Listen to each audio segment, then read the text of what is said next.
Friends இந்த egg நூடுல்ஸை பாருங்களா, பார்க்கவே எவ்வளோ ஒரு சூப்பராக இருக்குது. டேஸ்ட் பார்த்தோன்னா அந்த அளவுக்கு சூப்பராக இருக்கும். உங்கள் வீட்டில் இருக்கிற குழந்தைங்க என்ன நூடுல்ஸ் கேட்டாங்கன்னா காசு கொடுத்து கடைக்கு அனுப்பாத, நீங்கள் வீட்டிலேயே செஞ்சு கொடுங்க, அவங்க விரும்பி சாப்பிடுவாங்க. டேஸ்ட் பார்த்தோன்னா அந்த அளவுக்கு சூப்பராக இருக்கும். அவங்க விரும்பி சாப்பிடும்போது அது பார்க்கும்போது நமக்கு அந்த அளவுக்கு சந்தோஷம் இருக்கும். இன்றைக்கி நம்ம சூப்பரான எக் நூடுல்ஸ் எப்படி செய்யலாம்னு பார்க்கலாமா? Hi friends, welcome to Kerala சமையல். கேரளா சமையலில் நம்ம எக் நூடுல்ஸ் தான் சேர்க்குறோம். வாங்க எப்படி செய்யலாம்னு பார்க்கலாம். நூடுல்ஸ் வேக வைக்கிறதுக்கு பாத்திரத்தை தண்ணி வச்சு தண்ணி எந்த அளவுக்கு நல்லா கொதிக்க ஆரம்பிச்சிருச்சு பார்த்தீங்களா? இந்த ஸ்டேஜில் டேபிள் ஸ்பூன் சன்ஃப்ளவர் ஆயில் சேர்த்துக்கோங்க. நீங்கள் இந்த மாதிரி சன்ஃப்ளவர் ஆயில் சேர்த்து கொடுக்கும்போது நூடுல்ஸ் வேக வைக்கும்போது ஒரு குழகுழன்னு வேகும் பார்த்தீங்களா, அந்த மாதிரி வேகாமல் இருக்கும், ஒன்றோட ஒன்று ஒட்டாமல் இருக்கும். சேர்த்து கொடுத்துக்கோங்க. சேர்த்து கொடுத்துட்டு 2 டேபிள் ஸ்பூன் உப்பு சேர்த்துக்கோங்க.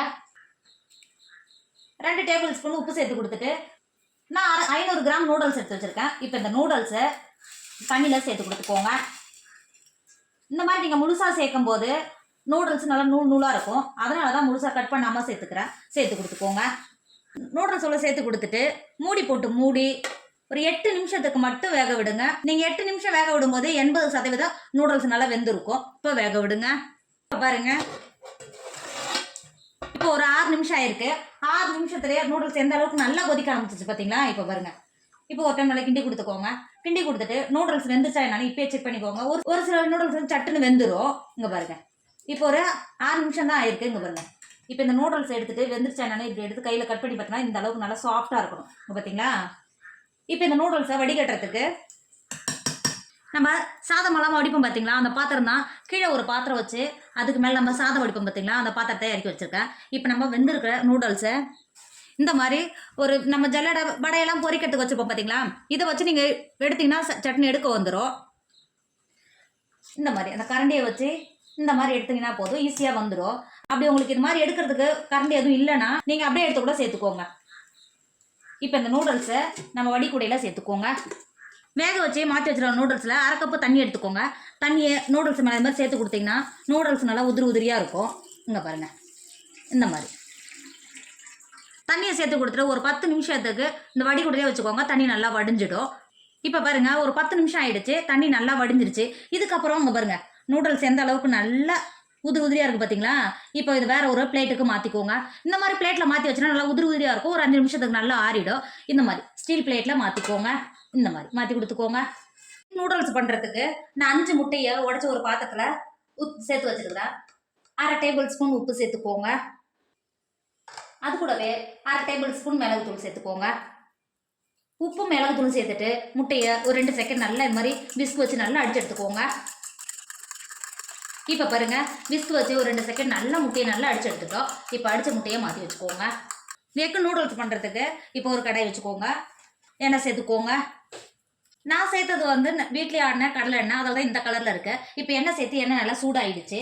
நம்ம ஏற்கனவே முட்டையை நல்லா கலந்து எடுத்து வச்சுக்கோம்ல, அந்த முட்டையை சேர்த்து கொடுத்துக்கோங்க. முட்டையை சேர்த்து கொடுத்துட்டு இந்த மாதிரி நல்லா வெந்து வருது பார்த்தீங்களா? இந்த மாதிரி போர்க்க வச்சு இந்த மாதிரி கிண்டி கிண்டி கொடுத்தீங்கன்னா நல்லா உதிரியாக வரும். இந்த மாதிரி நல்லா கை விடாமல் நல்லா கிண்டி கொடுத்து உதிரியாக முட்டையை நல்லா ட்ரையாக வறுத்து எடுத்துக்கோங்க. இப்போ பாருங்கள், நம்ம முட்டை எந்த அளவுக்கு நல்லா ட்ரையாக நல்லா வறுந்து வந்திருக்கு பார்த்தீங்களா? இப்போ இந்த அளவுக்கு நல்லா வறுந்து வந்த முட்டையை வேறு ஒரு பாத்திரத்துக்கு மாற்றிக்கோங்க. இப்போ பாருங்கள், முட்டை எந்த அளவுக்கு நல்லா ட்ரை ஆகி நல்லா வறுந்து வந்திருக்கு பார்த்தீங்களா?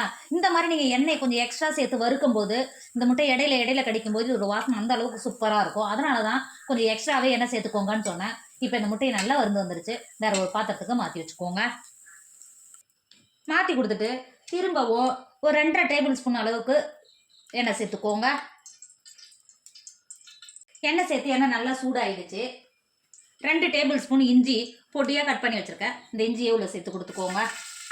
அது கூடவே ஒரு 2 டேபிள் ஸ்பூன் அளவுக்கு வரும் பூண்டையும் நல்லா பொடியாக கட் பண்ணி வச்சுருக்கேன். இப்போ சேர்த்து கொடுத்துக்கோங்க. நீங்கள் இதுக்கு பதிலாக இஞ்சி பூண்டு பேஸ்ட்டாக கூட சேர்த்துக்கோங்க. இஞ்சி பூண்டு பேஸ்ட்டாக சேர்க்கும் போது இந்த ஸ்டைலில் சேர்க்கக்கூடாது. வெங்காயத்தை வதக்கிட்டு அதுக்கப்புறம் தான் நீங்கள் சேர்த்துக்கணும். இஞ்சி பூண்டையும் சேர்ந்து கொடுத்துட்டு ஒரு டைம் நல்லா கிண்டி கொடுத்துக்கோங்க. இந்த அளவுக்கு நல்லா கிண்டி கொடுத்துட்டு ஒரு மீடியம் சைஸ் வெங்காயத்தை நீல வாக்கில் கட் பண்ணி வச்சுருக்கேன். இப்போ இந்த வெங்காயத்தையும் உள்ளே சேர்த்து கொடுத்துக்கோங்க. சேர்த்து கொடுத்துட்டு அது கூடவே 4 பச்சை மிளகாவை நீல வாக்கில் கட் பண்ணி வச்சுருக்கேன். பச்சை மிளகாவும் சேர்த்து கொடுத்துக்கோங்க. உங்கள் காரத்துக்கு அனுசரித்து பச்சை மிளகாவை சேர்த்துக்கோங்க. பச்சை மிளகாவை சேர்த்து கொடுத்துட்டு வெங்காயம் நம்ம சேர்த்த பச்சை மிளகாய் எல்லாம் சேர்த்து ஒரு 10 நிமிஷத்துக்கு மட்டும் வதக்கிக்கோங்க. நல்லா வதங்கணும்னு அவசியம் கிடையாது. ஒரு 10 நிமிஷத்துக்கு மட்டும் வதக்கிக்கோங்க. பாருங்க வெங்காயம் ஒரு 10 நிமிஷம் வதங்கி வந்திருக்கு. இந்த அளவுக்கு வதங்கினாவே போதும். இப்போ நம்ம கட் பண்ணி வச்சிருக்கிற வெஜிடபிள்லாம் உள்ள சேர்த்துக்கோங்க. கட் பண்ணி வச்சிருக்கிறது குடமிளகா, கோஸு, கேரட்டு, பீன்ஸு நான் கட் பண்ணி வச்சிருக்கேன். இது எல்லாமே 150 200 கிராம் மட்டும்தான் கட் பண்ணி வச்சிருக்கேன். இப்போ உள்ள சேர்த்து கொடுத்துக்கோங்க.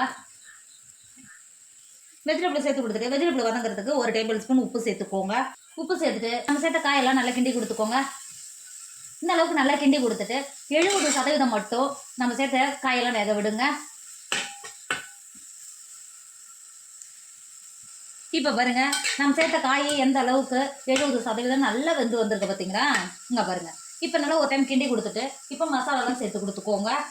1.5 டேபிள் ஸ்பூன் மிளகாத்தூள் சேர்த்துக்கிறேன். உங்கள் காரத்துக்கு அனுசரித்து மிளகாத்தூள் சேர்த்து கொடுத்துக்கோங்க. அது கூடவே 1 டேபிள் ஸ்பூன் மிளகுத்தூள் சேர்த்துக்கிறேன். சேர்த்து கொடுத்துக்கோங்க. 1/2 டேபிள் ஸ்பூன் கரம் மசாலா சேர்த்துக்கோங்க. நம்ம முட்டை சேர்த்து பண்ணுறதுனால 1 டேபிள் ஸ்பூன் பெருஞ்சீரகத்தூள் சேர்த்துக்கோங்க. சேர்த்து பண்ணும்போது டேஸ்ட் நல்லாயிருக்கும். சேர்த்து கொடுத்துக்கோங்க. நம்ம சேர்த்த மசாலாலாம் ஒரு 10 நிமிஷத்துக்கு கிண்டி கொடுத்துட்டு 10 நிமிஷத்துக்கு வதக்கிக்கோங்க. இப்போ நல்லா கிண்டி கொடுத்துக்கோங்க. இப்போ பாருங்க ஒரு 10 நிமிஷத்துலேயே மசாலாவோட பச்சை வடையெல்லாம் போய் நல்லா வதங்கி வந்துருச்சு. இங்கே பாருங்க. இப்போ இந்த ஸ்டேஜில் நம்ம வேக வச்சு எடுத்து வச்சுருக்கோம்ல நூடுல்ஸை சேர்த்து கொடுத்துக்கோங்க. நீங்கள் எப்பயுமே நூடுல்ஸ் பண்ணும்போது அடுப்பு ஹை ஃபில்ல தான் இருக்கணும். இங்கே பாருங்கள் எந்த அளவுக்கு நல்லா உதிரி உதிரியாக இருக்குது பார்த்தீங்களா? இங்கே பாருங்கள். நூடுல்ஸ் சேர்த்து கொடுத்துட்டு 2 டேபிள் ஸ்பூன் சோயா சாஸ் சேர்த்துக்கோங்க. 2 டேபிள் ஸ்பூன் சில்லி சாஸ் சேர்த்துக்கோங்க. அது கூடவே ஒரு 3 டேபிள் ஸ்பூன் டொமேட்டோ கெச்சப் சேர்த்துக்கோங்க. சேர்த்து கொடுத்துட்டு 1 டேபிள் ஸ்பூன் மிளகுத்தூள் சேர்த்துக்கோங்க. சேர்த்து கொடுத்துட்டு நம்ம சேர்த்த சோஸு மசாலா எல்லாம் சேர்த்து நூடுல்ஸை நல்லா கிண்டி கொடுத்துக்கோங்க.